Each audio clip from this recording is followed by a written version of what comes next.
Here's integrated 3. It is problem 11-9. It's about somebody who had continuous compound or they had somehow, I don't have my book with me. Somehow they made this much money with some kind of compounding interest. They made $10,304.56, and they want us to compare that amount with what they would get if they used continuous interest. This was some kind of compounding, maybe daily or something, and this is going to be continuous. So there was a math notes box you were supposed to look at, and this is the continuous compound interest formula. So that's what you want to use if it says continuous. So P is the initial amount. E is just a constant. It's about 2.71, and there's a button for that on your calculator. R is the interest rate, and T is time. So in this case, time is just going to be 1 year. So it's just going to be 1. And our rate was going to be 3%. So I already put that in the formula. There's P times E to the RT. I think some of the difficulty with these kinds of problems is getting your calculator to do the order of operations correctly. So what you want to do is you have to do exponents first. So you have to find the E button on your calculator. Mine, it's usually above the LN button. So I have to go Shift LN, and that gives me an E, and then I can raise the E to whatever power I want. So I want to raise that to the 0.03. And then on my calculator, I like to push equals so that I know that it's doing the order of operations correctly, and then I can just multiply that number by 10,000. So I just push times 10,000.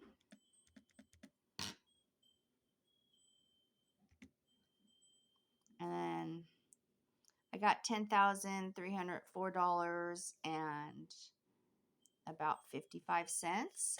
I wonder if there's a typo in your book, because on the homework help, it says that when she did it the other way with a different kind of compound interest, it might have said 55 cents.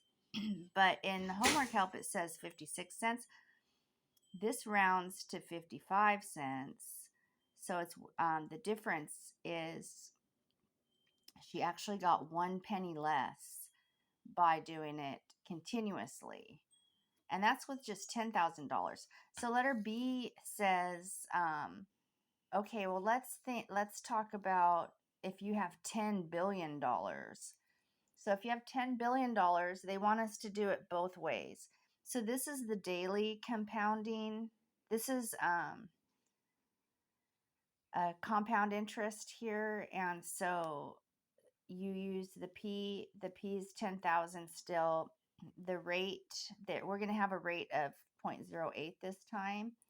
N is how many times you compound it per year. So it's going to be 365 because 365 days in a year. And then T, we're going to do it for 1 year. So they want us to do it both ways. So I used continuous. I just entered the numbers in my calculator just like the problem I showed you a minute ago. I took the rate, which was 0.08, times time, which was just 1, and I raised E to that number, and then I multiplied it by 10 billion. So there's 2 ways you can do that. You can just punch all the zeros in, or you can multiply it you can say times 10 to the 10th, because that's what 10 billion is. Okay. And then, so anyway, here's the number I got. And then when I did it the other way, you have to use the order of operations. So I divided the 0.08 by 365 and then added 1 and pushed the equal sign. And I got this little decimal here. And then I raised that, because I'm using the order of operations. I raised that to the 365 power. And then after I got that number, Then I multiplied by the 10 billion. And my calculator, and probably all calculators, aren't going to show you that many digits, so they put it in scientific notation. Okay, so I have these two numbers, and I wanted to see the difference between them, so I did a subtraction problem.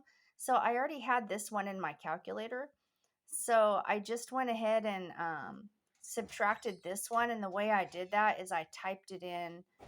I just like typed 1.08 blah blah blah times 10 raised to the 10th power, because I just used, the button that raises stuff to powers. I just did that, and I got this number. I got $94,962, and I guess that would be about 8 cents. So your answer book says $94,960 because they probably did some rounding. So that's a big difference. But maybe to a giant investor, maybe that's not a big giant difference. If we're talking billions of dollars, maybe $94,000 isn't. Maybe that's just change to them. I don't know. Letter C, I don't have my book with me, so I don't even remember what it asked, but I feel like letter C wanted to talk about what kind of investors would want to use continuous interest. And I think investors that have a lot of money would want to use continuous interest, because this actually, $94,000, that's a lot. So maybe the big investors, because see, she didn't, this gal that only had $10,000 to start with, she didn't get a really good advantage by using the continuous compound interest. But when you're talking big money, then the continuous compound interest, there's a bigger advantage to that.